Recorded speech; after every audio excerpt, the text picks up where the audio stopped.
Did you see the stylish? Welcome to the Young IPA podcast. I'm James, this is Pete. G'day everyone. It is episode 134. It is the 7th of November. This is already falling apart. I'm knocking everything off the table. But we do have a big show coming up. We are going to be talking to Senator Matt Canavan, the Minister for Resources. We're going to be talking to him about last week's protests in Melbourne about mining. We're going to be talking about nuclear energy, which I know Pete was very keen to talk to him about. Yeah. And a few other things as well, including what we talked in the show last week about Parliament House having more radiation than a nuclear reactor. We're also going to be talking to Andrew Cooper. Now, this is a really interesting story about the Foreign Influence Transparency Scheme Act. You don't know what that is. You're definitely going to. It's the new 18C. It should be the biggest story in Australia. So we're going to be talking about that a bit later in the opener, and then we're going to be talking to it with Andrew Cooper. And we've got a bunch of other stuff as well. We've got another quiz. And Pete, anything you're looking forward to? Well, obviously, this is our first time we've interviewed a minister, so, you know, your boys are moving up in the world, listeners. Yes. One disappointment I would say, though, James, is that I thought Next stop's ScoMo. Yeah, well, exactly, that's the obvious. But I thought you were going to do a 7-Eleven. Next stop, Trump. That is the obvious one as well. Write that down in show notes. Trump. I'll try for the third time. I thought you were going to do a gag about the date being September 11. Happy Celebrity Day. No, it's 7-Eleven, not 9/11, Pete. What did I say? You said September 11. Well, the first two times Of course I wouldn't joke about that. Anyway, let us talk. Very big week for the IPA last week at the release of our Race Has No Place video. Pete, talk to us about it. Well, as James just said, we released our Race Has No Place video last week. It is creating a separate entity. We're not a separate entity. We should be considered Australian citizens and part of the fabric of this nation. Now, if people want to see the rest of that, it goes for 3 or 4 minutes. It's at www.ipa.org.au. Of course, that little bit featured Jacinta Price, but there's also Dr. Anthony Dillon, Senator James McGrath, and Lorraine Finlay talking about how a separate advisory body for Indigenous people is not a good idea. Yep. Now, this raised a number of things in the press. Minister for Indigenous Australians, Ken Wyatt, said that we still hold an antiquated position on the terminology of race for Indigenous Australians, and I just find that extremely disappointing when it comes to our own. So I feel like he's saying it's fine to divide people politically by race, just don't say the word race.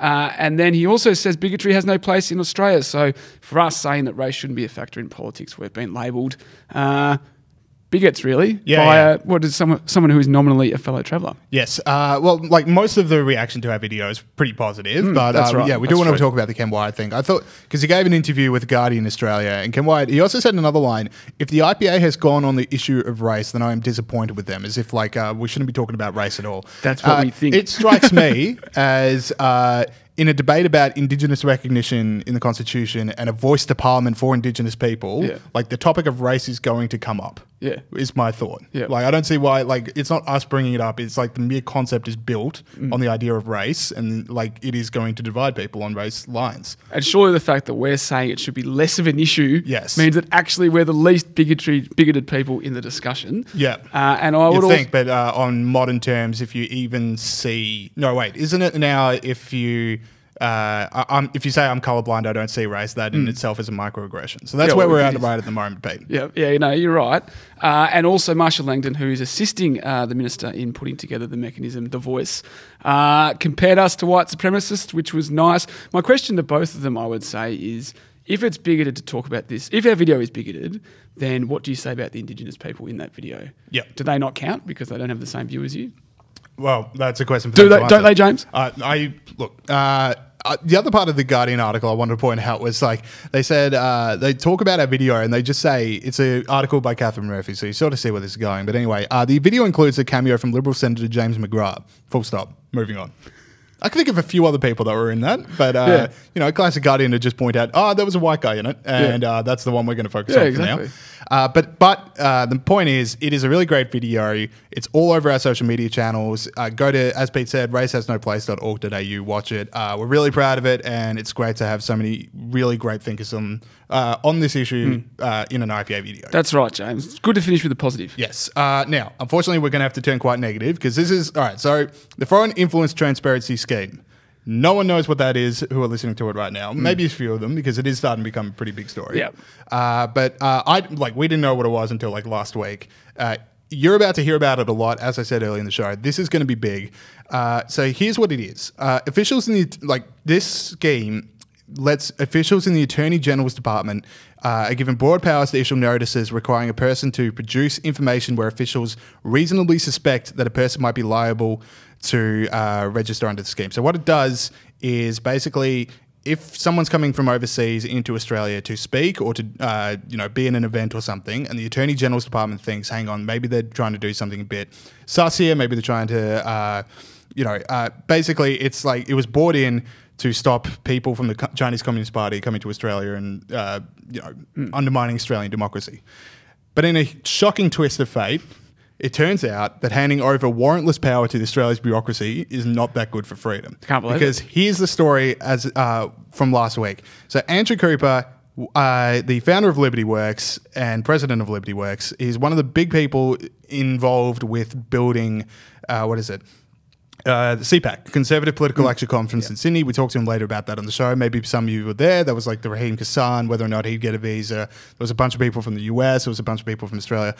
Anyway, someone from the Attorney General's Department got in touch with Andrew Cooper to say, you need to hand over transcripts, you need to hand over emails, you need to tell us what someone from from America was doing in Australia, just to bully him. And if Andrew Cooper didn't comply with the notice within 14 days, he was going to face criminal penalties with a maximum penalty of 6 months in jail.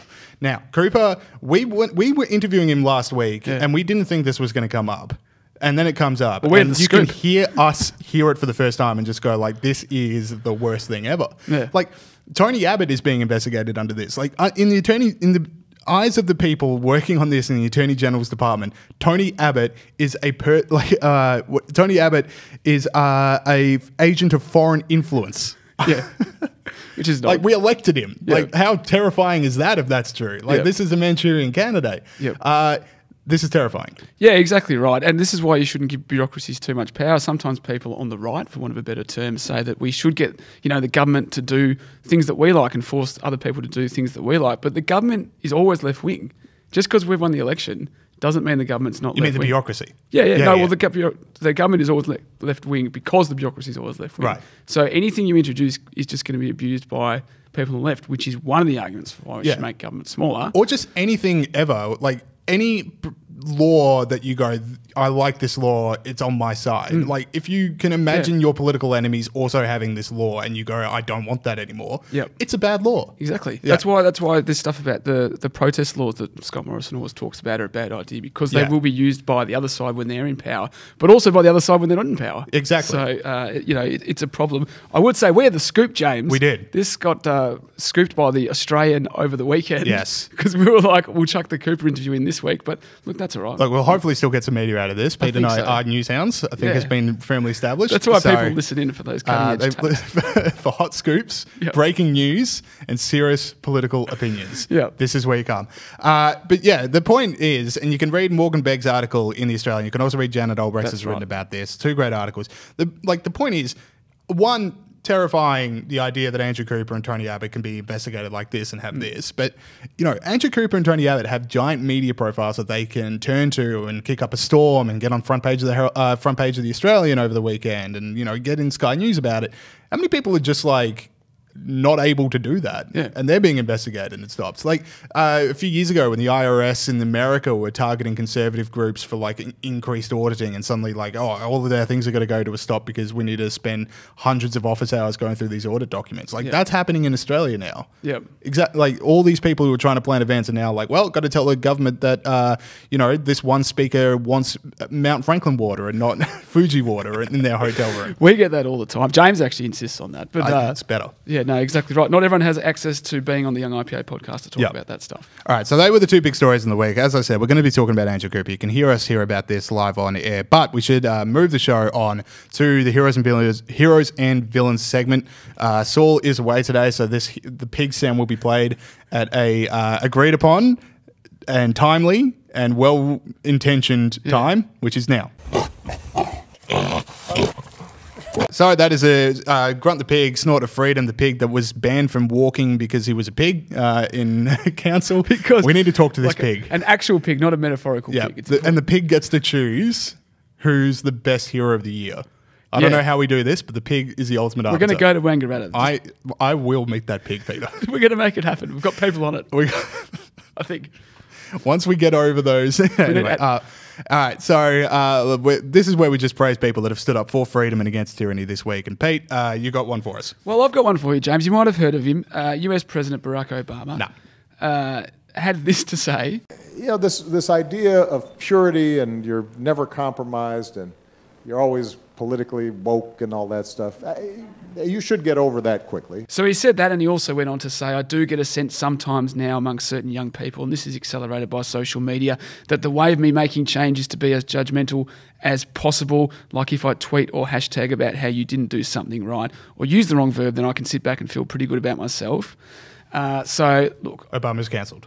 Obama is cancelled. Yeah, there were literally calls to cancel America's first black president because he wasn't woke enough. But look, I almost, James, must admit, and to the listeners out there, I almost made this bloke my villain because... That would have been a trip if you were both hero and villain at the same time. Yeah. Well, I could have done that, actually. Would have half my work. But anyway, no, that's don't be lazy, Peter. I thought that Interesting that that's your first.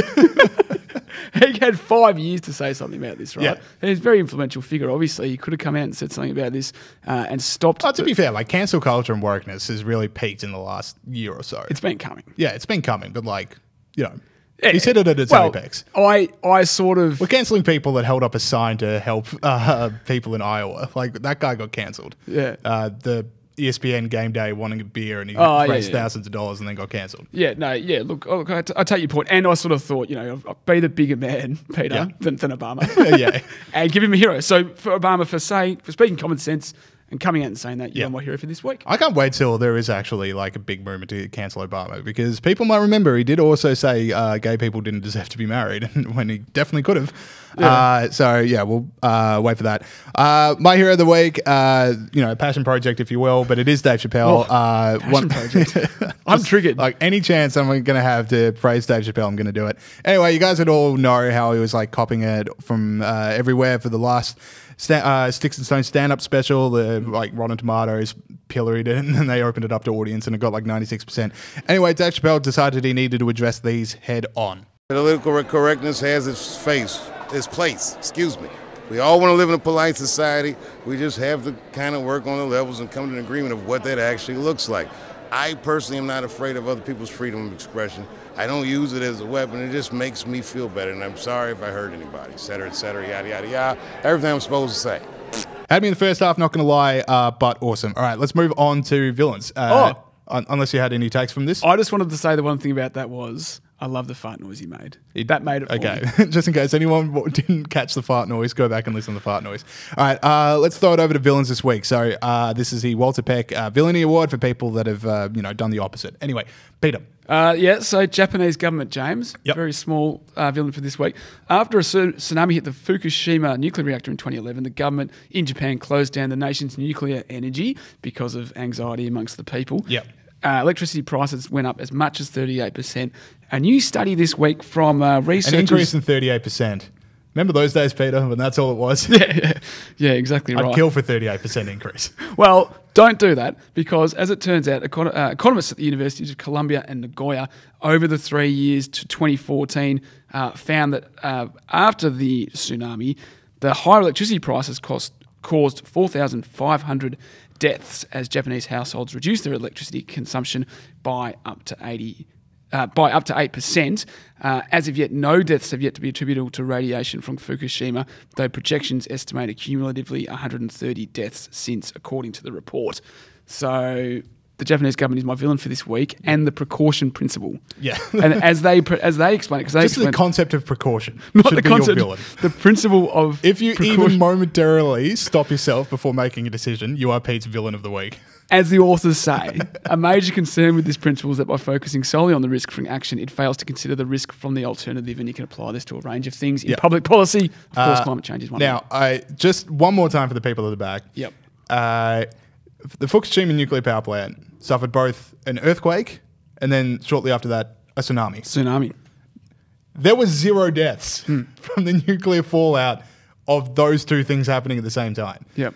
There is no good reason from a safety perspective you'd be like, I just don't want a nuclear reactor in Australia. It's too scary. Yeah. Like, That's the worst thing you can imagine happening to a nuclear... Well, not the worst thing, but that's a pretty bad thing you can imagine happen. That's a twofer. Yeah. An earthquake and a tsunami is a twofer in my books, and that's never going to happen in the middle of South Australia. Anyway. And when we rabbit on about electricity prices, they do matter for this reason. Yes. All right, so my villain of the week, Leonardo DiCaprio. And I don't expect Leo to care what I have to say because I'm 25 years old, so I'm already usually a bit too old for his tastes. But this week, Leonardo DiCaprio put out a very cringeworthy Instagram post of him hanging out with Greta Thunberg. Leonardo DiCaprio, probably the poster child of, well, many things, but also of fake environmentalism poses. I mean, this is the guy that, what was it? So in 2011... what did he do? So 2011, he celebrated New Year's Eve in the Sydney Harbour and was hanging out in a club until 1 a.m. Then him and his friends, including like Jonah Hill and Jamie Foxx, just to give you an idea of how rich this is, him and his friends then got on a chartered jet and flew 13 hours to Las Vegas, arriving in time for midnight so he could do it again. Like, that's your environmental saviour. I'm actually impressed by that. I actually gains a bit of respect for him now. New Year's Eve is the most overrated night. I wouldn't want to celebrate it twice. Yeah, Sydney to Las Vegas in a private jet. It'd be pretty fun. It'd be fun. It's an overrated holiday. Anyway. Get me in it for back-to-back Halloweens. Now that's a journey.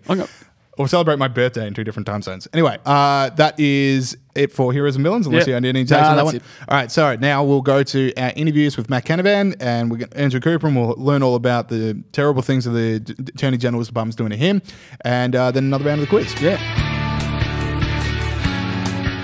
Okay, we now welcome on to the show Senator Matt Canavan, Minister for Resources and Northern Australia. Welcome to the show. G'day, guys. How you going? It's our first minister, I think, James. Really? I think so. We've had a few parliamentarians, but okay. so no swearing. Okay. Yeah. No, it's a family-friendly show, right? That's right. Yeah, exactly. All right. So everyone on their best behaviour. All right. But it's people that haven't been on their best behaviour this week have been people outside the International Mining and Resources Conference here in Melbourne. Now, you're coming fresh from that conference, so do we need to dry you down from any spits? I was very fortunate to have the very efficient and diligent services of the Australian Federal Police.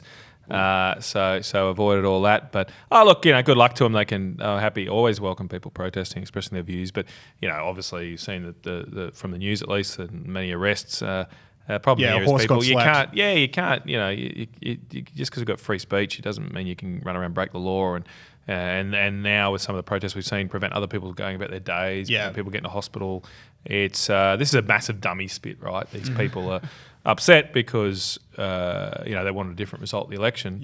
I respect their views and opinions, but I also respect democracy and the people spoke. The best dummy spit for me are the people that have stared gluing their hands to the ground. Like, that's people that really haven't thought that through. No, there's so many things you need to do. They haven't actually. One thing they really haven't thought through, and I've looked at this in detail now, is that modern superglues are made from petroleum products. Oh, really? Yeah. So I did not know that. It's great. Like the one of the very first. I came up with this when one of the very first people who did this, these glue backs, as Tim Blair calls them, they glued themselves to Queen Street in Brisbane. And, in Brisbane's hot day, so I presume lying on a bitumen road for a few hours, not very comfortable. I haven't done it before. But so they'd thoughtfully, these two people, had brought along some of those mats, those rubber-like mats you get from Bunnings and you clip together and stuff. They brought those along to lie on. Oh, really? And as soon as I saw it, I thought, I wonder what they're made of. And I Googled it and that. And it's they're EVA foam. And so they're ethylene acetate vinyl. Oh. It's going to kill the vinyl acetate. Yeah. And it's made from petroleum. So they're lying on fossil fuels, campaigning that all these fossil fuels should stop. It is beyond parody, these guys. Yeah, but it does look good on Twitter. So we need to remember that's all you need. Let's start with those guys, right? So these are young people. They're in the city. To them, you are just like absolute poison. You're a national. You're from Queensland. You love coal. How do you go about convincing those people that fossil fuels are a good thing and that they help people? Look, I'm not naive. I don't think I'm necessarily going to convince everybody of my point of view, and I'm not asking everybody to. I mean, people are welcome to have a different point of opinion.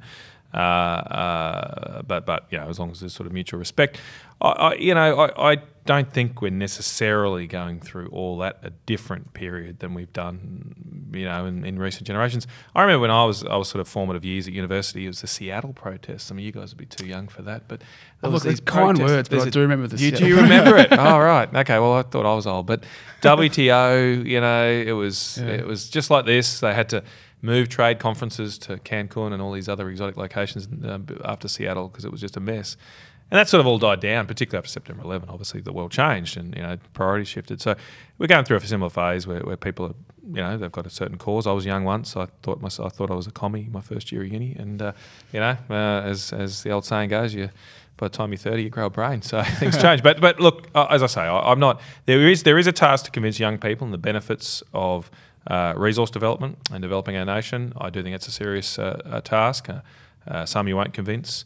But I suppose there's lots of different things you should say to young people about why we need coal, why we need resources. The fundamental one is the difference coal and resources makes to people's lives. Not here in Australia, because we're very lucky, things are good here, but in the world. And so that's what I spoke about today at the conference, that in the last 30 years in our generation, how old are you guys? So you're I'm 34, Oh, yeah. yes, I'm 25. Okay, so at least we've got one here that it was alive. I feel so young in this. This could go on forever. So when some of us were alive here 30 years ago, in the Asia Pacific region, in our region, we're in that region, 2/3 of people in the mid-1980s lived on less than $1.90 US a day, like $1.90 a day. 2/3, so 2 in every 3 people. Today, that figure is 2.3%, right? So it's basically been removed, extreme poverty in our generation. An amazing thing. Over that same timescale, the use of fossil fuels in the Asia Pacific region has gone up 10 times. And there's no one's invented a way of getting to an industrial stage of development, getting through industrialisation without the significant increase in the use of fossil fuels. And it also, in my view, is a prerequisite to get action on climate change. Countries are not going to reduce their carbon emissions if they're not wealthy, if they can't take care of the other basic necessities of life. Yeah, because I know that there are definitely some people that are never going to come over to this side, but when you want to talk about things that apply to people on the left and people on the right, which is improving the lives of poor people around the world and improving the environment, when you look at what coal does to poor people around the world, it's amazing. And when you look at nations that do go through that industrial side, actually come out better for the environment for it. That's these right. are the things that we need to preach. If you want to see a country that doesn't protect its local environment, you either generally go to a communist nation or a poor country. But I repeat myself, right? They basically, if you're wealthy, countries look after their environment, they look after their backyard, and I think we do a good job. It's not perfect, but we do a good job. The other thing, it does help poorer people and more unfortunate people here in this country too. I was only catching up yesterday with some of the guys from the Wangan and Jagalingou peoples, and they're the people who have the traditional owner rights at the Adani Carmichael mine site. And they met in Maryborough a few years ago now. I think it was only 4 years ago now they met to have a big vote on whether to support the Adani mine or not. And they voted 294 to 1 in favour. Yeah. Right? 294 to 1 in favour. And you've got a whole lot of people on the Labor Party, the Greens, the ABC, who will start speeches recognising traditional owners, the land on which we meet. You've probably heard that phrase. It's very easy to say, but it's a lot harder to respect.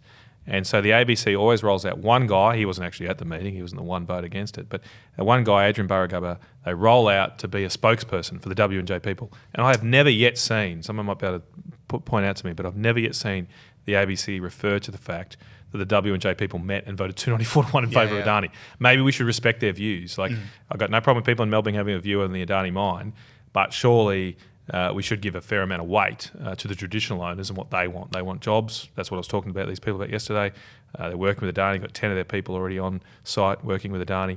They're looking for training opportunities to take advantage of this massive investment in their country. Yeah, but they have the incorrect view. They'll That's respect right. it if it's the correct view, but if it's the incorrect view, there's no point. Well, it's a new form of colonialism, right? Yeah. It's like the white man's burden. We've all got to take on for these poor people what they want. We know what's best for them, apparently. I think we should let them decide. And all this talk about a voice at the moment, I respect that I've got a lot of time for Noel Pearson, catch up with him regularly. But before we get to that, surely we can just respect the native title process and the laws we've got, and they give rights, they give property rights to Aboriginal people, and those rights should be respected. In this case, the W&J people clearly want Adani to go ahead, so we should get on with it. Right. So you mentioned before countries can't reduce their emissions until they deal until they become better off. Do you have a view on nuclear power? Obviously, nuclear power with no emissions, another source of electricity. Well, look, I'm certainly open to the discussion. I'll deal with it in general and come back to Australia.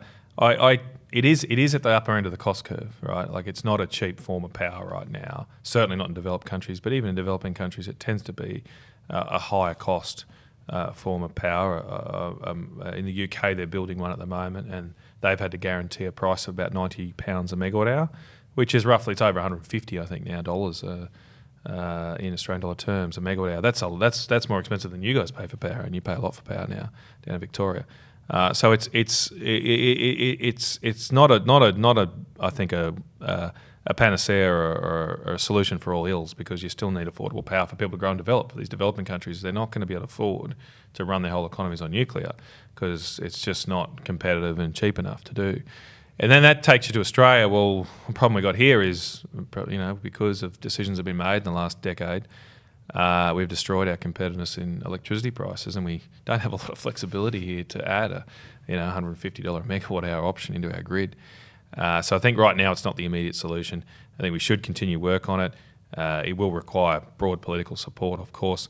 I'm actually trying to get as a resources minister, a location for our radioactive waste from Lucas Heights. So we store pretty much all the waste from that facility at Lucas Heights, 30 kilometres from Sydney, inner city Sydney. It's no problem, perfectly safe. But we're running out of room, and we've been trying to find a site for 40 years. And I asked someone in my department the other day, when did we start doing this? And they said, we think someone in the department is still around when that started. It was during the Fraser administration. So yeah, long term. Yeah, so all of us might not have been alive back then. So it's taken a long time to get here. We're very close. We've got a vote going on at the moment in South Australia on it, and touch wood. So. But surely, like, with the amount of natural resources that we are sitting on for nuclear, like, maybe if it's not the most price effective now, it certainly should be invested in going forward. Like, I'm not saying it shouldn't be on the table. We've ruled out changing the law this term of Parliament. We've got an inquiry on it at the moment, House of Representatives inquiry, but looking into it.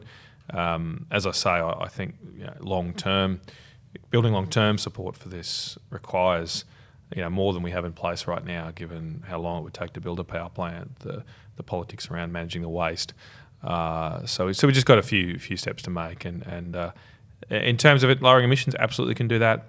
But we've made good progress on reducing emissions. I think the priority right now is getting affordable power to people and protect jobs. The other thing I want to mention about nuclear power is that last week on the show, Pete and I discovered that the Parliament House emits more radiation than a nuclear power plant. So I was just wondering, is that something that's concerning to you walking into... I'm sure the House of Reps inquiry will look very closely at it. Yeah. But that's right. I mean, same with if you're a air hostess, you get much more radiation than you would working at Lucas Heights, for example. I'm probably in that category because I do live quite a lot on planes. So it's a naturally occurring substance. And I think Adam Crichton's article today in The Australian is extremely interesting.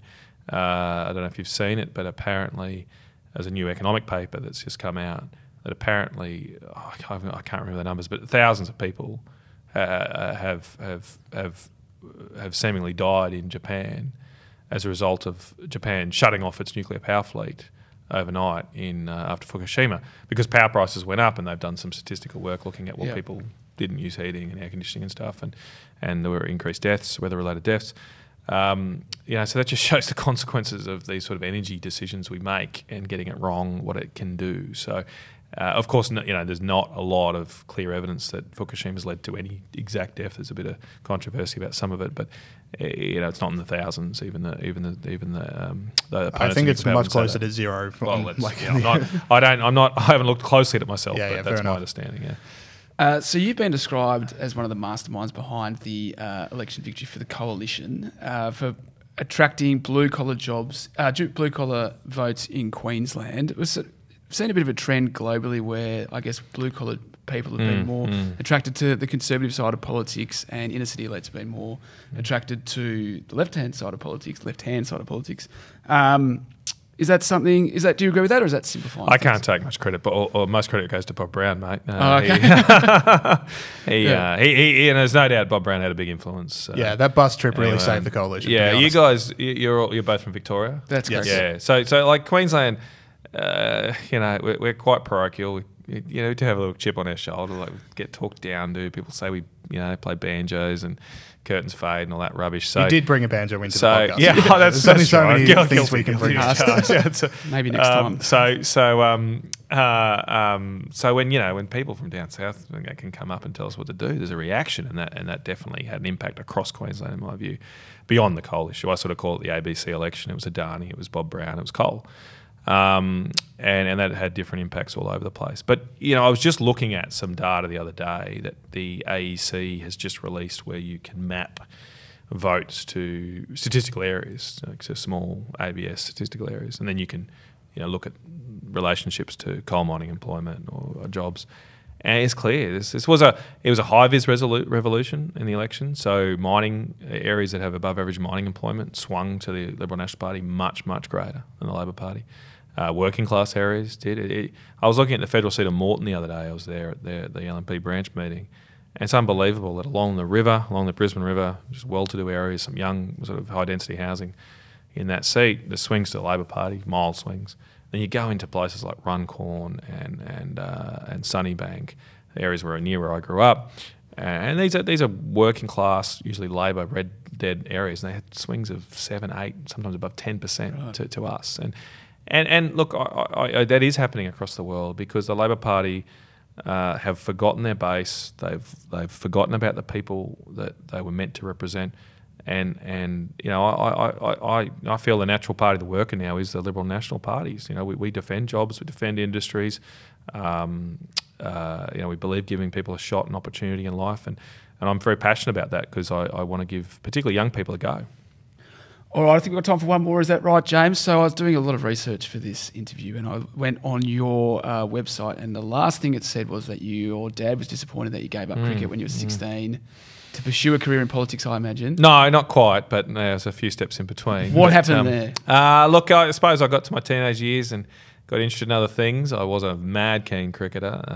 My dad actually built a cricket pitch out in the backyard. Like seriously, like what a dad! He's a boxed up, full 20 metre cricket, 22 feet cricket pitch, and then 22 yards, sorry,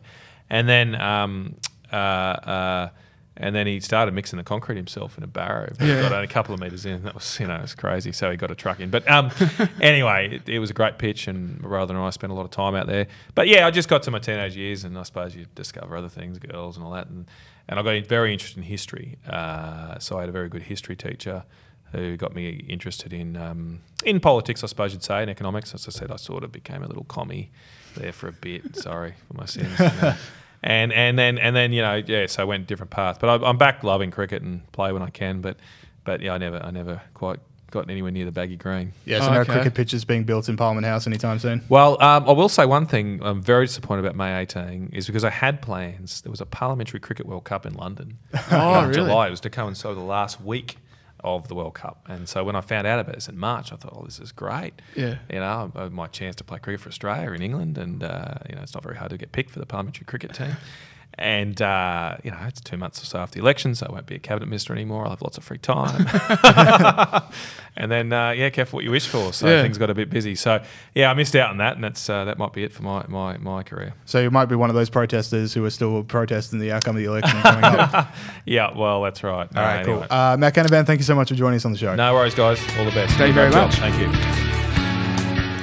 Okay, we're now joined by Andrew Cooper, founder and president of Liberty Works and president of the Liberal Democrats. Welcome to the show. Yeah, thanks, James. Thanks, Pete. Thanks for having me. No worries. So Liberty Works is one of the sponsors of CPAC Australia, and you've recently said there's plenty more CPACs on the way. Have you reached out to Christina Keneally about getting her to head up marketing after last time? Like, if she can just keep calling for speakers to get banned, then... We haven't heard from Christina, which is a shame, because she did a tremendous job. She sold tickets. She sold a lot of tickets.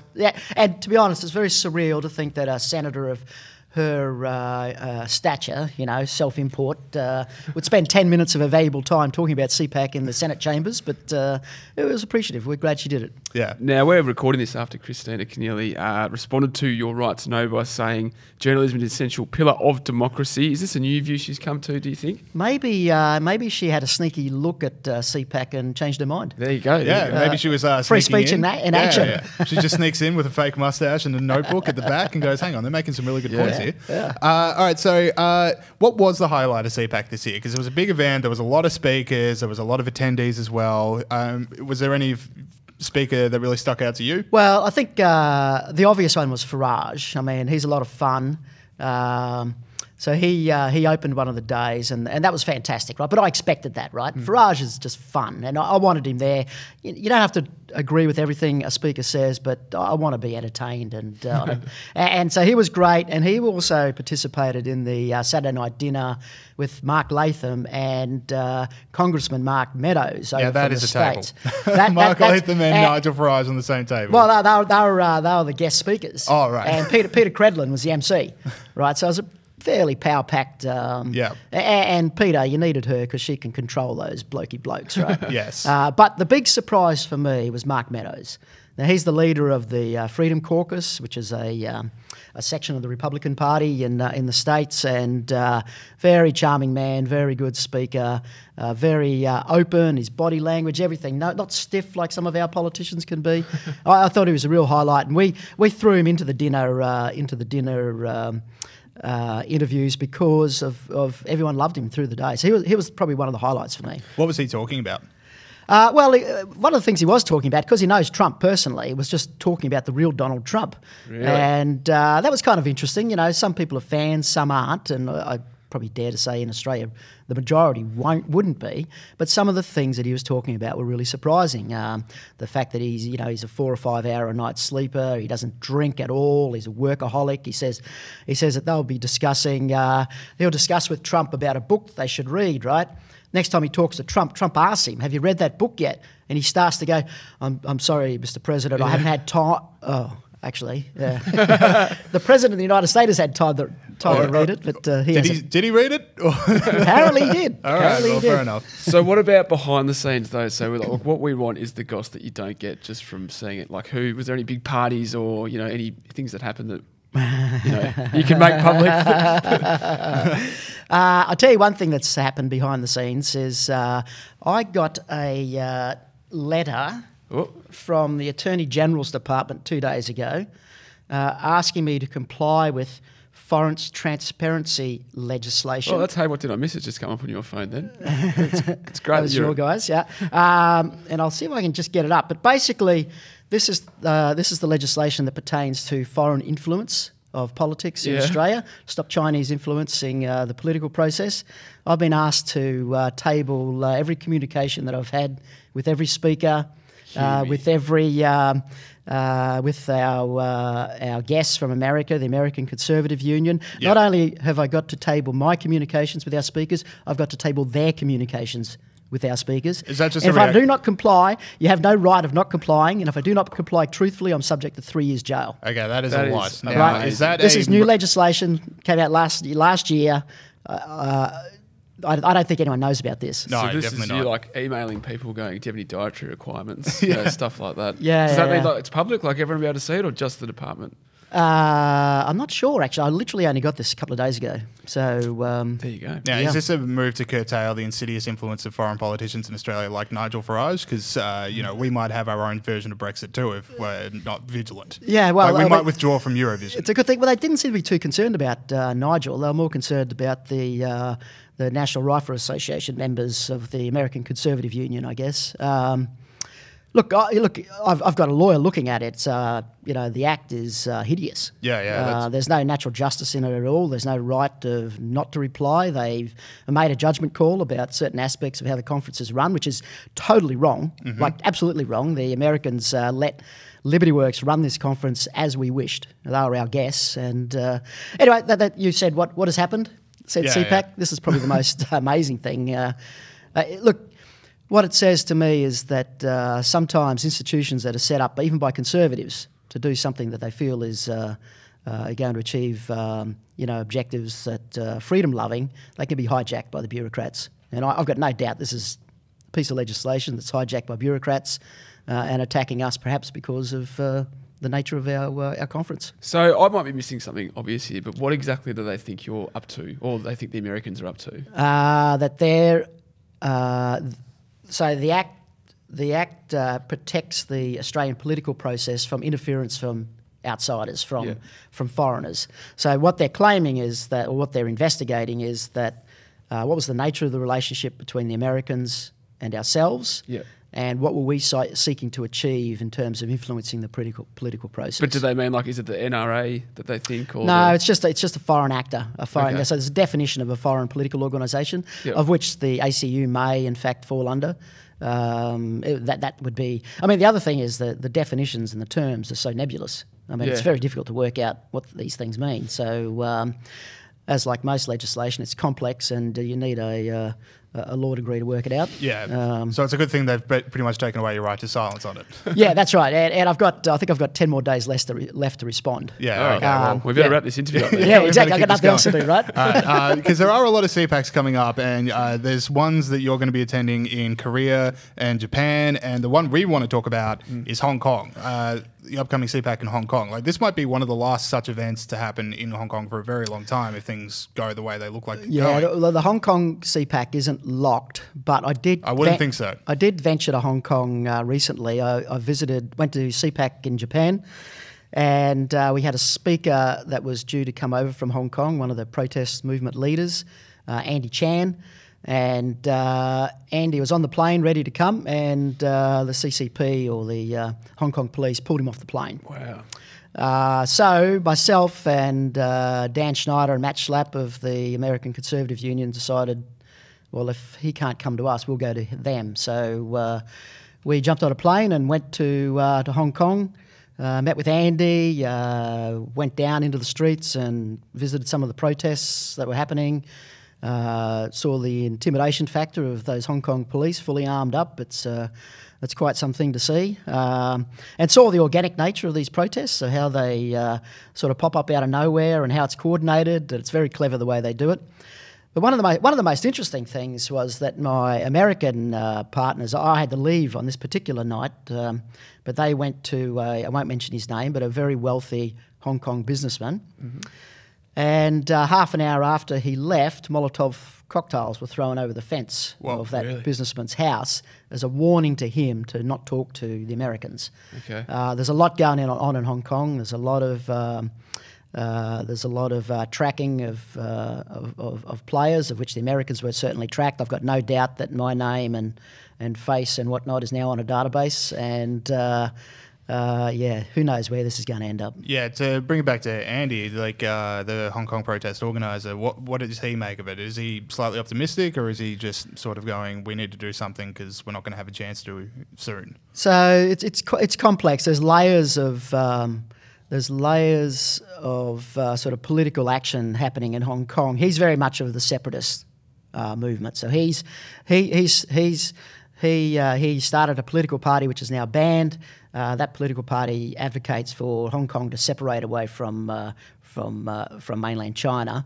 There are others that want the original agreement, from 30 years ago, where the Hong Kong people maintain their democracy and their way of life until the 50 years is up. But what's happening, of course, is that now that the Hong Kong protesters seeing the nature of the political force against them, they're moving more and more now, I think, drifting more and more towards that separatist position, on the basis that, where are they going to be? I mean, these kids are going to be, in 25 years' time, they're going to be, they're going to be my age, right? They're going to be 50 or something like that. They've still got a little bit left in them, and they don't want to be falling under the sort of the Chinese rule. All right, cool. So let's talk about CPAC. It's coming back to Australia next year. Do you want to talk about where people can go for more details? Yeah, well, cpacaustralia.org. We're not up and selling tickets yet, but it'll be the first weekend in September in Sydney again.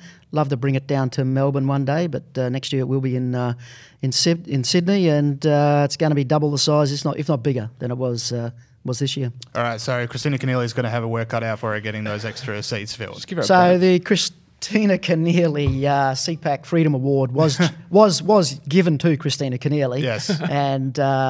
And I know that we'll be looking for the person that most promotes CPAC for next year. And I really do hope that Christina is that person, recipient of that award once again. Oh, Fantastic. in person would be the best. Yeah. And then the last one we want to talk to you about, Liberty Fest coming up in That's Perth. In Perth. So Liberty Fest is a similar conference, more libertarian conference than CPAC that we hold in Perth. And we are actually, and I can break this now, first time, Andy Chan will be coming to, Hong Kong protest leader Andy Chan will be appearing at Liberty Fest in Perth, which is mid-March. All right, so can people Scoop. get tickets now? Or do Not they just- yet, 2 weeks. All right, 2 weeks' time. Yep. And where can they go to get those tickets? libertyfest.org.au. All right, if you want to hear from a Hong Kong protest leader as much as I do, then get yourself to that event because that sounds absolutely fantastic. All right, Andrew, thank you so much for coming on the show. All right, thanks, James. Thanks, Pete. mate. Okay, welcome to another round of, hey, I'm going straight into it. Enough chit-chat before we start. But another round of, hey, what did we miss? Young IPA quiz. We have returning champion, Dr. Bella DeBera. Hello. We have Adam, intern Adam Schlim, and Peter Gregory, the roof seal. Now, Pete, you've brought in a bag with you, and I don't know what's in it. I haven't told you, but you're very smart and you've picked up on that I've brought it in a bag with a couple of props. Yeah. Now, first, we've been talking about this for a few weeks. I've got a crown with the price tag still on. Yep. So you'll know that it's not a real gold. But here is a crown for the winner, Oh, Yep. gosh. Bit Which of you can free wear. advertising for whatever company that is. which you can wear this week, Bella, because you won last week. And because James stuffed up the scoring again last week, it had no Yep. impact on the result. Okay, So I should good. say that. But you did stuff up the scoring again. I'm not which you very do- good at keeping the score. Which you do stuff up every third week. I've got a dunce hat. Yep. It was a wizard's hat, but the woman at the shop kindly stapled a D on it. So everyone's getting involved. And the price tag's already on that. So this is a debacle. But All right, well, just put that on for Now, the being a problem with dunce. this is I have the world's largest head, Yeah. and Oh, it's both rough. metaphorically and physically. I actually didn't ask her about that. I don't know if this is going to fit, and it's not going to come close. So I'm just going to have to balance it precariously upon That's me. all right. If it won't stay on your head, maybe we can put it in front of your I want microphone. to put no, there we go. All right. Well, maybe I this didn't could be a think the false guide. head would be too big. Always bring this in, like with me, you've known me for a while. You've always got to bring that into calculations. There are Yeah. certain bridges I can't go underneath in Melbourne just because I am going to hit my head. All But right. there are rides you can't go on at Luna Park as well. Yeah, well, they were like, you are smaller, like you're bigger than the face, and the face can't get on in this ride. All right, so let us go through it. So if it is your first quiz, there are going to be 9 questions. I'm going to attempt to keep the score correct. This time, 9 questions and then a who am I. Bella's defending champion. 1 point on for correct answers, 1 point off for incorrect answers. All right, sorry, question 1. Now, last week, the IPA, Pete's really admiring his handiwork. Not blocking Bella's face. Oh, there we go. All right, you know what? I'm just going to lay that there. People can know that I'm the dunce. I want people to see the D. They've seen it. I've shown it to the camera. I am the dunce, and I do have a big head, and so we're 2 for. We're 2 on my biggest insecurities very early on the quiz. Question 1, damn it. Okay, let's go. Last week, the IPA released our Race Has No Place video. Head to all of our social media networks if you want to see why race has no place in Australia's constitution. Name the presenters of it. Oh, good question. Bella. Bella, Jacinta Price. 1, Anthony Dillon. 2. James McLaughlin. Boom, I mean, boom, sorry. boom. Sorry. You're so close. Oh, I can't remember his name. Okay. Can you skip to all right, so chance to steal? What's yeah? Yep. Oh no, I don't know what the fourth one is, but I know the correct one for that. I've got Adam. I think I got Adam? It's Senator James McGrath. Yep. And there's a 4th. Oh, there's another It's- one. Yeah, There's still a I knew it was chance. James There's McGrath. still a It's- chance to steal. Someone's got to get this. It's- This was a it's huge a lady, video. it's a lady. One of our Lindsay. biggest ones of the year. It is a lady. Yeah, it's Lorraine Finlay. There we go. Yes. So I did the least there, but I took sort the of gave it chocolates. away Yeah. to you. Life can be Sort of cruel, gave can't it it? to you. Yeah, Peter, you Gre- did. Yeah. Peter Gregory method. Let all the pawns do the Let them hard all work, do and the- then Pete comes in for the win. All right. Life can be cruel. Now, last week there was a lot of controversy because Trump tweeted out him giving the Medal of Honor to a dog. Turns out that was a fake image, Oh, really? which surprised absolutely no one except the New York Times, who decided to run a few stories on it. Where did that photo originate from? As in what year? Yeah. Oh no. Which blog was the first one to tweet out Trump with the awarding the dog the Medal of Honor? Bella. Not sure. Bella. That was his own. It was not his own. He stole it from someone else. Well, Oh. didn't steal it, but retweeted a meme, as one might say. I thought it was him as well. All right. No one gets it. It's from the Daily Wire, Ben Shapiro's blog. On to question 3. Did you take a point off for Bella? I did not take a pellet born. Thanks, Pete. Don't say it again, mate. Thanks, Pete. I've got to get, I need all the help I can get. Yeah, if you just get some extra scaffolding around the brim, I will wear this. All right, question 3. What is this name of the new advertising campaign for Australia? What's my thing? Roof. Philausophy. Yeah, philosophy. Is it the stupidest thing you've ever seen? Not an additional question. There are no incorrect answers apart from yes. The obvious answer is bring back Lara Bingle, but apart from that, it's not too bad. Yeah, really. I genuinely I am not the smartest man in the world, but I genuinely thought the philosophy referred to someone named Phil for the first 4 ads before I realised actually Phil is part of the word philosophy. It's not great. All right. Question number. What are we up to? 4. Score check. Peter's on 2. Bella -1. Adam on 0. Score check. Question 4. What did the New South Wales Greens want scrapped from the upper house of the New South Wales Parliament last week? Roof. The Lord's Prayer. Indeed. Pete has been across the news today. So did I. I knew that. Damn it. Bella, you're famous for the very early knowing buzzer. things. I know. Okay, also knowing things. All right, the praise Bella halftime break of the quiz. I've got this crown on for Heavy lies the crown, eh? It really is. It's weighing my head down. All right, question number 5. Which social media giant stopped political advertising on their platform this week? Adam. Twitter. Boom. Yes. Tough one. What is political advertising? Yeah. That seems like it's making a lot of work for themselves. Really? Yeah. Do they lose if there's one thing Twitter needed, it was more extra people to look at whatever is going on. More employees and more distinctions on what can and can't be said on Twitter's platform. They just didn't have enough rules on that one. All right. Sorry.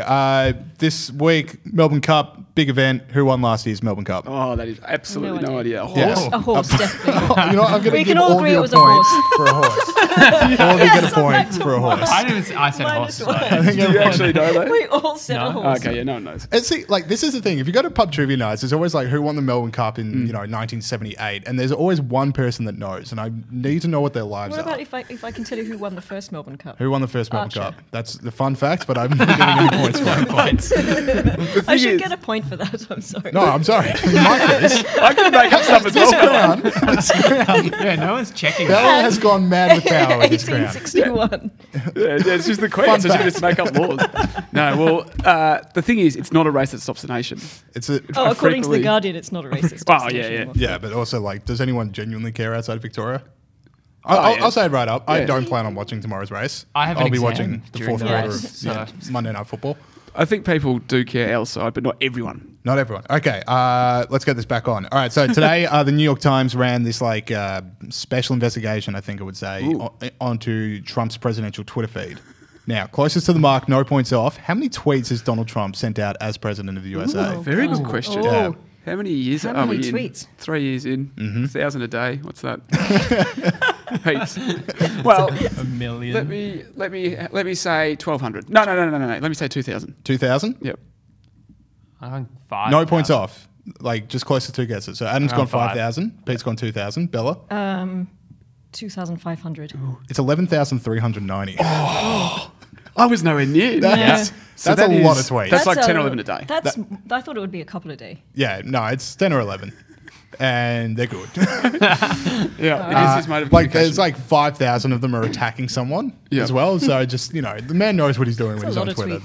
So that was Adam with a point. Well done. All right, so score check. Peter is on 4. Adam is on 3. Bella on 0. The Pat Hannafin method of just waiting till the who am Maybe. I is unfolding in front of us. Okay, this one, Bella, I got to say, you're front runner for this one. Who stepped down as the Speaker of the UK House of Commons this week? I'll jump out of that. Oh, Roof got it. John I forgot to Burkow. say John my Burkow. name. I knew that.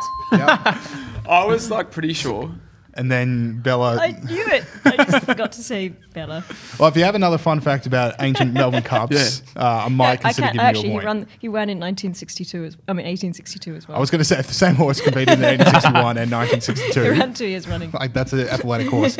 All right, so the UK Parliament, the UK election is coming up this next month. We're in November now. Yep. How many seats do the Conservatives currently have? Oh, absolutely. Closest zero to. idea. Closest to. Closest to no losing points. Bella. No losing points. Okay.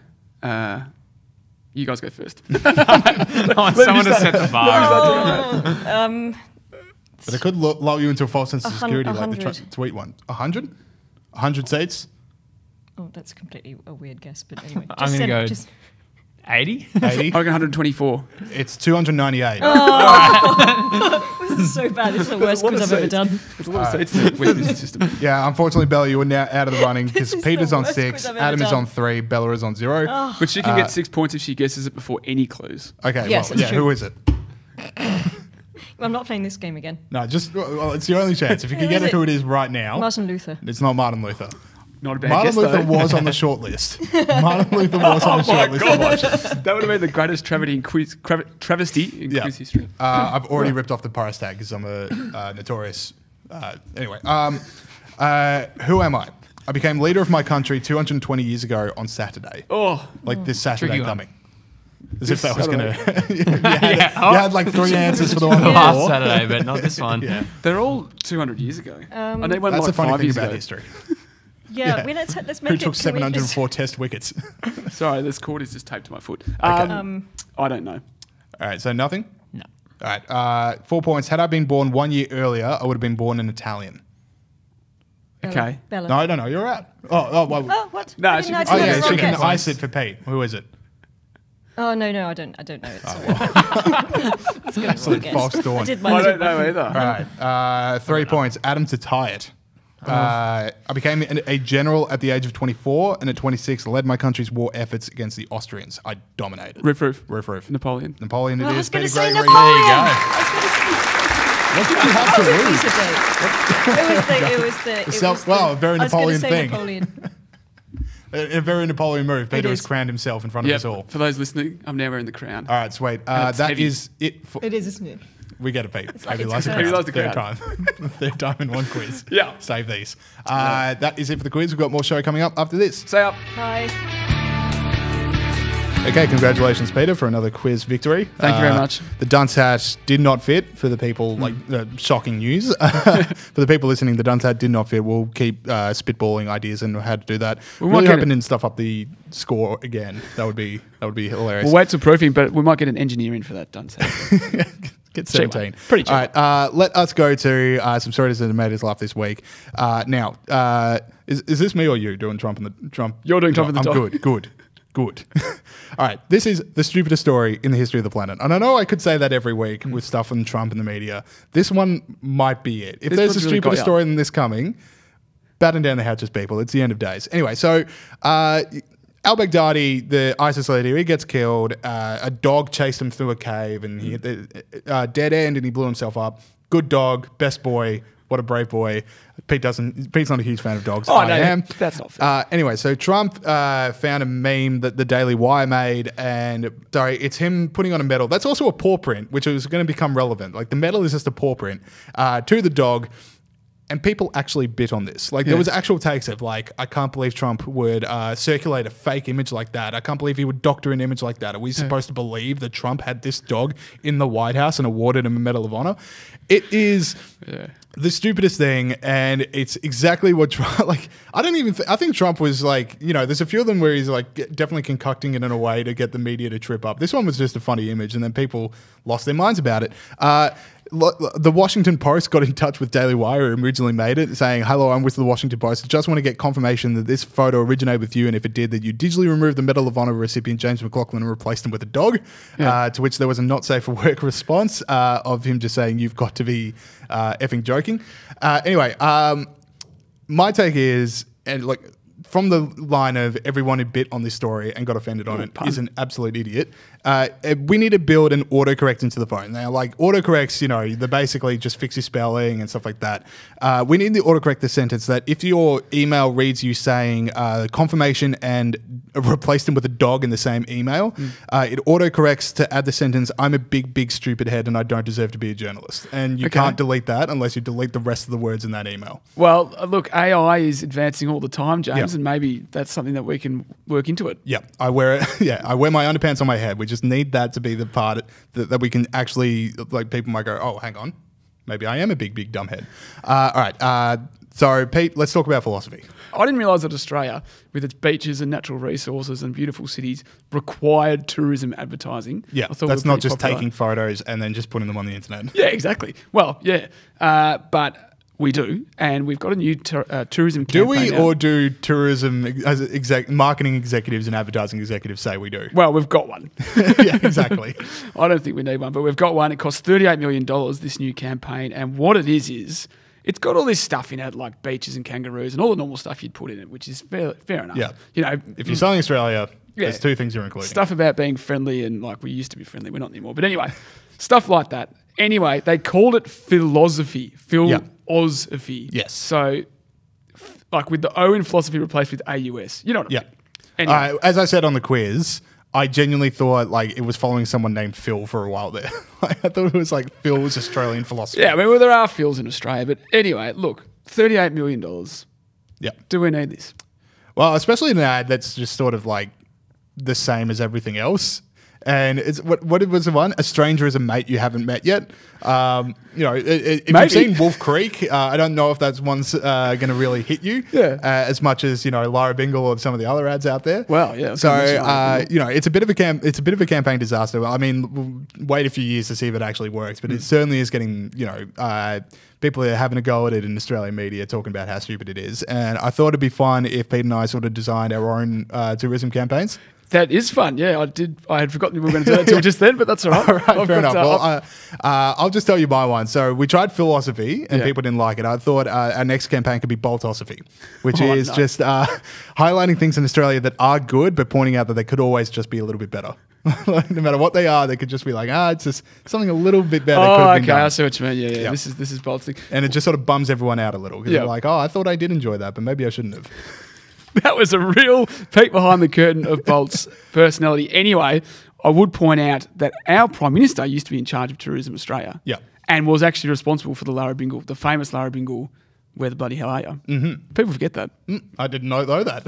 Not only did I forget it, I never even knew it in the first place. Well, I'm always teaching you, aren't I, James? Yes. Anyway, it's rubbish. People in Uzbekistan aren't going to get the AUS bit. Like, it's really weird for Australians to get. Yeah, if you didn't already speak English and able to decipher puns, you're going to battle. Yeah. You're going to think there's a Phil involved. Yeah. I'm not the only person that thought there was a Phil involved.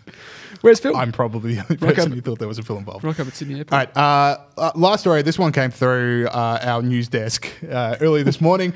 And we did want to talk about it. Project Veritas, this is the website that basically just, I think all they do is just release people being caught on hot mics. Yeah. Like that just seems to be everything I've seen. They have whistleblowers as well. Yeah, whistleblowers, but like it's like, oh, hey, I've got this person admitting to this. And like there was like a Planned Parenthood one. Anyway, the latest one is ABC News presenter Amy Robach, who says that, we'll just play the clip. I've had the story for 3 years. I've had this interview with Virginia Roberts. We would not put it on the air. First of all, I was told, who's Jeffrey Epstein? No one knows who that is. This is a stupid story. Then the palace found out that we had her whole allegations about Prince Andrew and threatened us a million different ways. We were so afraid we wouldn't be able to interview Kate and Will that also quashed the story. Pete, your thoughts? She is one angry journo. Yes. Like she had this massive story. Yep. And you can tell she's made that spiel before. Yes. And she's already backtracked from it a bit. And ABC have definitely come out and said, because like, you know, you watch this and you just go like, how much is true? Did she have it? Is she just saying it? Yeah. ABC's already come out and said like, that's not why we buried the story in the first place. And she said, that was a private moment of frustration. Just happened to be next to a camera with a red dot on it. But so the ABC is saying, no, we didn't have the story. The ABC news executive said there was zero truth to the assertion. Oh, okay. Sure there was. There's a lot of people pointing out, and you know, with the reemergence of Epstein memes as well, this is becoming quite the thing. And it's always going to fuel the thing of like, was Epstein killed or not? It's just where we're at. Yeah. I'd say 100% what you mean. In fact, James, I haven't told you I was going to show you this, but I want to show you this piece of footage. A guy called Mike Ritland was on Fox News talking about his charity, which is a charity that looks after dogs that used to be in the military and now they're out of the military and he looks after them. And then you'd think that was one, particular discrete area of expertise. He also had a view on the Epstein issue. If you see the coverage and you decide I want one of these dogs, either buy a Finnish trained, fully trained and finished dog from a professional, or just don't get one at all. And Epstein didn't kill himself. All right. Okay, thank you for that commentary. Love that clip. Good call. Good call. So there you go. Mike's pretty certain. Sorry, I think there's only one way we can get to the bottom of this, Pete. Do we have to get to the bottom of this? We have to get to the bottom of this because we're the news hounds, Pete. People look to us for the breaking news. What do we say at the start of the show? I like my life. All right. So what I'm going to do is I'm going to end the show with something. It's going to be a live test case. Okay. If we come back next week and there's still a show, we'll know for certain what happened. Yep. So anyway. Thanks for tuning into the show. Make sure you're downloading on any podcast app or tell your friends and family about the show. They can download on any podcast app. We've also got our IPA new YouTube channel, Young IPA Podcast. Make sure you subscribe to that if you'd rather watch the show. You can also start watching us through Facebook Live. Okay, here comes our experiment. Pete and I have information leading to the arrest of Hillary Clinton. And if we're back next week, we'll know something.